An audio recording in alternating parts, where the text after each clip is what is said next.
Bonjour à tous, bienvenue sur Vie TV. Aujourd'hui, on va continuer sur la série Connaître Dieu et on va voir euh, comment est-ce qu'on fait pour connaître Dieu, quelles sont les étapes, les choses à faire pour pouvoir le connaître en sachant que connaître Dieu, comme je l'ai dit la semaine passée, c'est pouvoir s'approcher de Dieu à un tel point que on parvient à avoir de l'interactivité avec lui. C'est goûter à Dieu tout simplement. Mais comment fait-on donc pour connaître Dieu? Pour pouvoir connaître Dieu, il faut le chercher. Mais pour le chercher, il faut connaître sa valeur. Parce qu'on ne peut courir qu'après une chose dont on est convaincu de la valeur. Et c'est là que se situe le problème. Beaucoup de personnes qui veulent connaître Dieu ne sont pas convaincues de la grande valeur de Dieu. La plupart des personnes qui veulent connaître Dieu ne sont pas persuadées que en Dieu se cache tout ce qui est bon, parfait, excellent. La plupart des personnes qui veulent connaître Dieu ne sont pas convaincues que Dieu est la source. Ils sont hésitants. Le royaume des cieux est encore semblable à un trésor caché dans un champ. L'homme qui l'a trouvé le cache et dans sa joie, il va vendre tout ce qu'il a et achète ce champ. Mais ce passage nous parle d'un trésor caché dans un champ. Et cet homme qui trouve ce trésor le cache. Et dans sa joie, il fait quelque chose. Il fait quelque chose que font normalement toutes les personnes qui ont connu Dieu, qui ont eu la révélation de qui est Dieu. Qu'est-ce qu'il fait l'homme? Il va vendre tout ce qu'il a et achète ce champ. Mais bien aimé, ce passage est magnifique parce qu'il représente ce qui se passe en fait quand un homme parvient à la connaissance de Dieu, quand un homme touche Dieu, quand un homme goûte à Dieu. Je vous assure qu'une fois que vous avez goûté à Dieu, à sa présence, plus rien n'a de valeur. Plus rien n'a de valeur. Vous ne pouvez plus le sacrifier pour des choses banales. Vous ne pouvez plus le sacrifier pour un être humain, pour une créature, parce qu'il est le créateur. Mais comment fait-on pour connaître Dieu? N'oublions pas que c'est à cette question que nous devons répondre. La première des choses, c'est de prier. Hein? Toute chose commence toujours par la prière. Tout ce qui n'est pas fait dans la prière n'est pas fait du tout. Si vous voulez faire une chose et que vous n'avez pas prié par rapport à la chose, considérez que vous ne l'avez pas faite. La parole de Dieu nous dit que la prière du juste a une grande efficacité. La prière fervente du juste. Donc si tu es un enfant de Dieu, tu as pleinement le droit de t'adresser à Dieu dans la prière. Et tu as surtout le droit de lui demander des choses qui correspondent à sa volonté, en sachant qu'il relève de la volonté parfaite de Dieu, que tu le connaisses. Donc si tu pries pour connaître Dieu et que tu es sincère, mon frère, ma soeur, je te promets que ce n'est qu'une question de temps, mais le Seigneur va se révéler à toi. Donc tu dois prier avec sincérité, surtout que le Seigneur te promet, il nous promet que quand on prie conformément à sa volonté, il nous entend. Donc la première chose, prier sincèrement. La deuxième chose, c'est de t'appliquer à pratiquer la parole de Dieu, à pratiquer la recommandation de Dieu, à satisfaire à l'exigence de Dieu. Parce que sur la base de mon expérience personnelle, mes frères, mes sœurs, faisant la parole de Dieu, qu'on découvre les fruits de ses promesses. C'est-à-dire, c'est en pratiquant la parole de Dieu, c'est-à-dire à chaque fois que tu te retrouves devant un choix, hein, c'est en t'appliquant à faire ce que Dieu dit, même si ça ne te plaît pas, même si ça te frustre. C'est en ayant cette attitude que tu vas te rendre compte de la raison pour laquelle Dieu attache du prix à ce que ses enfants obéissent à sa parole. Tu dois prendre la décision à partir d'aujourd'hui de ne plus faire de compromis avec la parole de Dieu. Je peux vous assurer sur la base de mon expérience que quand j'ai connu Dieu et que j'ai commencé à faire des efforts pour pratiquer sa parole, je me suis rendu compte au fur et à mesure des expériences que j'ai vécues, que en fait, quand Dieu nous demande de faire une chose, c'est pour notre bien. Mais malheureusement, il se passe que la religion nous a fait croire pendant longtemps, elle continue d'ailleurs de nous faire croire que derrière le commandement de Dieu se cache simplement un désir de Dieu de nous frustrer, voilà, de nous empêcher de vivre. La religion présente Dieu comme une sorte de rabat-joie. Hein? C'est-à-dire, ce qui fait que dans la tête de la plupart des gens, Dieu, c'est quelqu'un qui est là pour nous empêcher d'être heureux, pour nous empêcher de nous épanouir, pour nous limiter, pour nous cloisonner, pour nous frustrer. Ça, c'est le message que la religion donne aux gens, de façon consciente et parfois inconsciente aussi. Ce qui fait que la plupart des hommes, et quelques chrétiens également, ont une attitude rebelle vis-à-vis de la parole de Dieu. La plupart des gens sont hostiles au commandement de Dieu. Et ça, c'est vraiment une ruse du diable. Du coup, les personnes qui s'appliquent à pratiquer le commandement de Dieu, c'est-à-dire les croyants qui font l'effort de régulièrement pratiquer le commandement de Dieu, c'est souvent des personnes qui le font dans le seul but d'éviter l'enfer. Parce que justement, la religion a présenté l'obéissance à la loi de Dieu comme un moyen pour éviter l'enfer, simplement. Or, le commandement que Dieu te donne a pour premier but de te rendre heureux. Au travers de sa parole, Dieu a souhaité te donner du bonheur. Il a souhaité faire de toi un homme épanoui, une femme épanouie, un homme libre, une femme libre.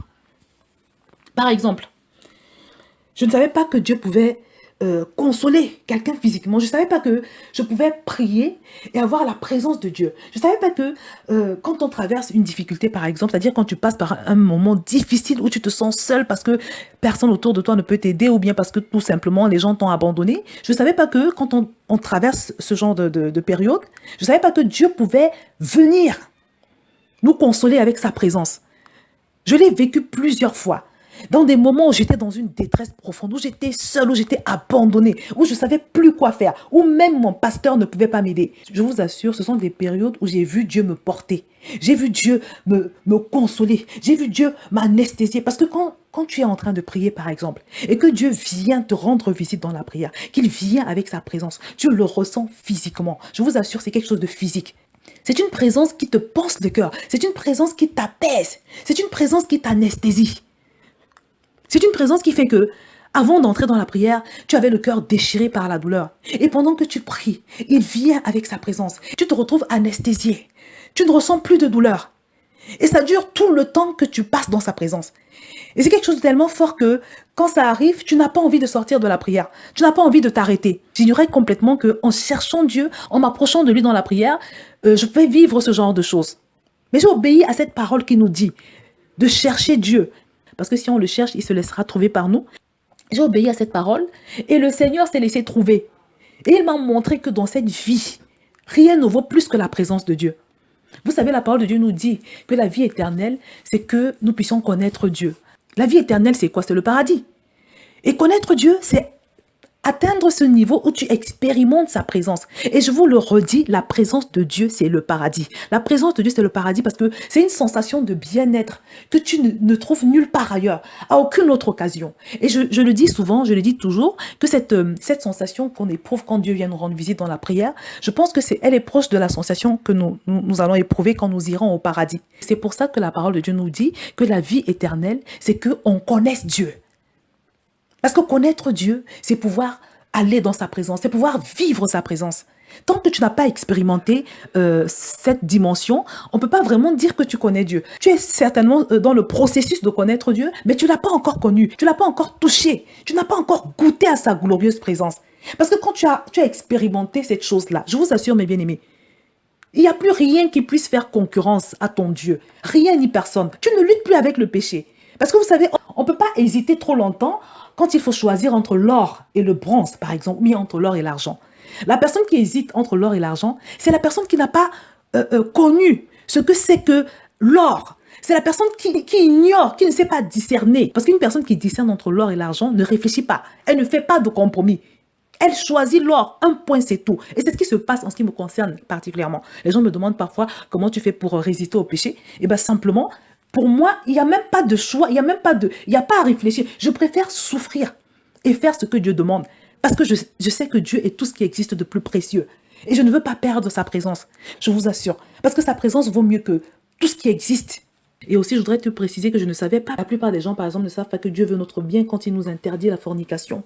Ils pensent que c'est parce que Dieu veut nous empêcher d'être heureux. Vous allez entendre des jeunes dire des choses du genre, oui, mais si on s'aime, où est le problème? Pourquoi on nous interdit d'avoir des relations sexuelles? C'est quoi le problème? Pourquoi Dieu est si dur? Mais bien aimé, sur la base de mon expérience, parce que je vous ai déjà partagé mon témoignage, je vous avais raconté comment, quand j'ai connu mon mari, je n'étais pas vraiment convertie, je n'étais même pas du tout convertie, je connaissais Dieu, mais d'une façon religieuse, donc je l'ai rencontré alors que je ne le connaissais pas encore vraiment le Seigneur, même si je le priais.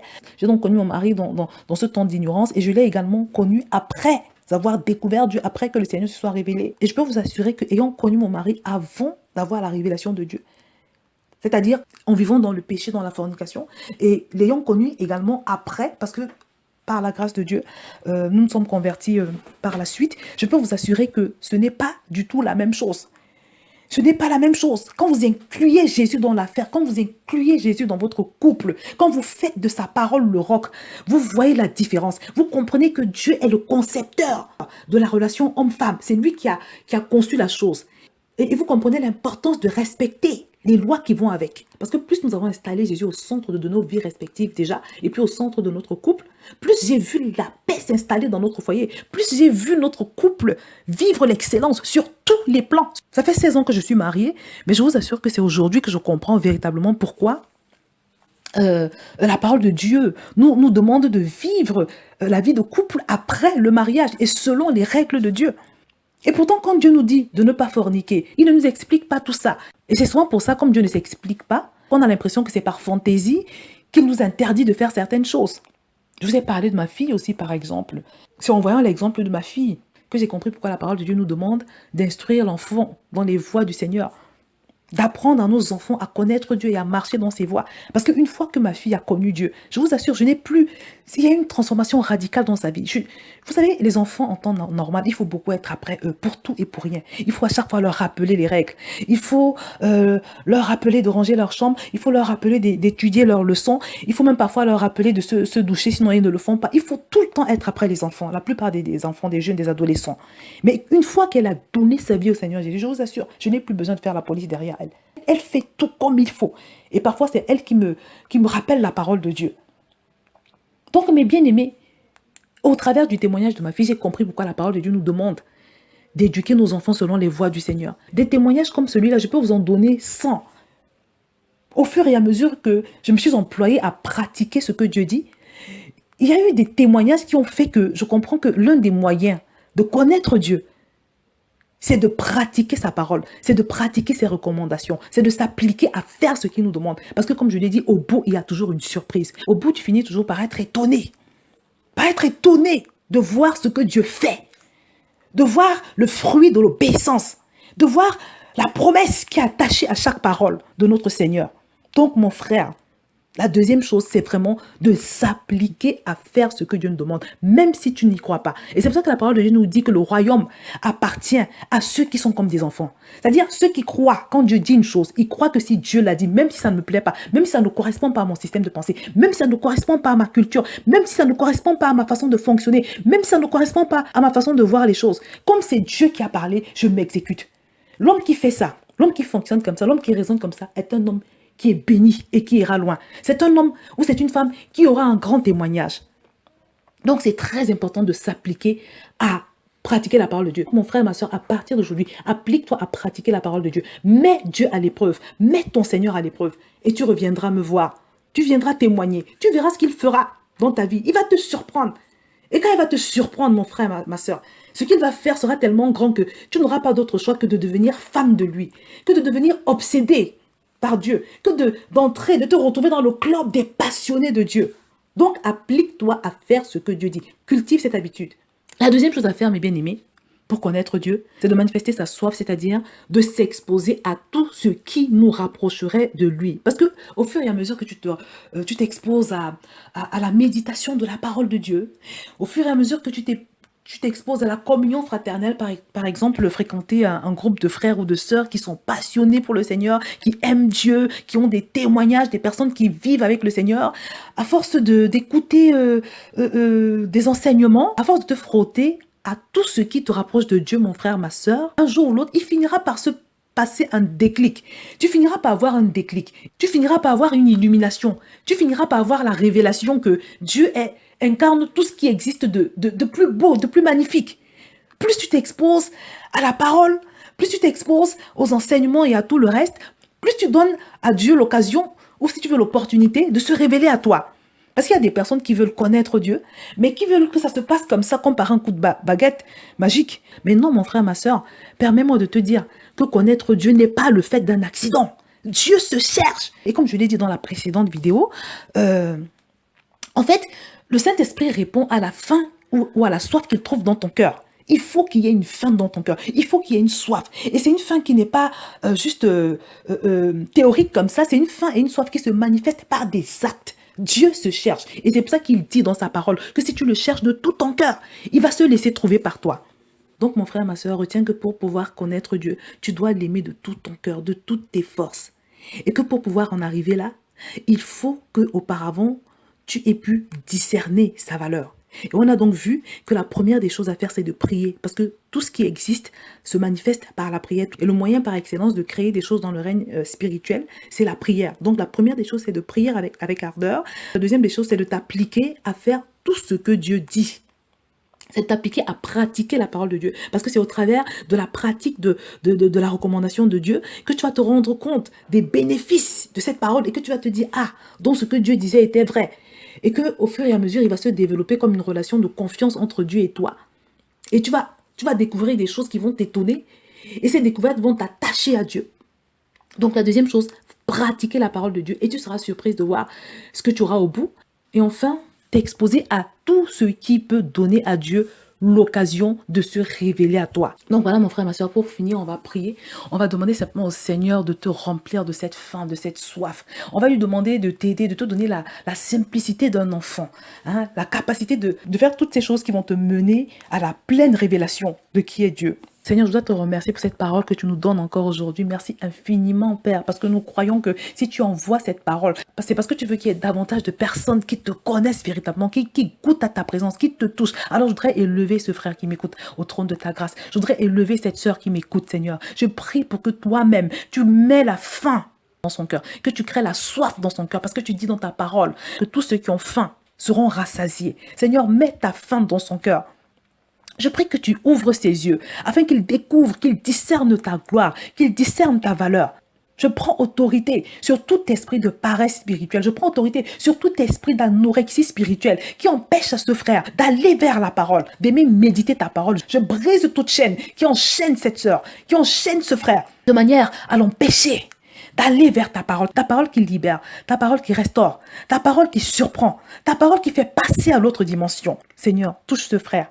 Touche cette sœur à partir d'aujourd'hui et que sa vie ne soit plus jamais la même. Merci Seigneur. Et c'est au nom puissant de Seigneur Jésus que nous avons prié. Donc voilà, bien-aimé, sois déterminé à connaître ton Dieu et respecte toutes ces étapes que je t'ai prescrites et je te promets que tu auras un témoignage à partager. Je vais m'arrêter là pour aujourd'hui et je te dis à très bientôt sur VTV.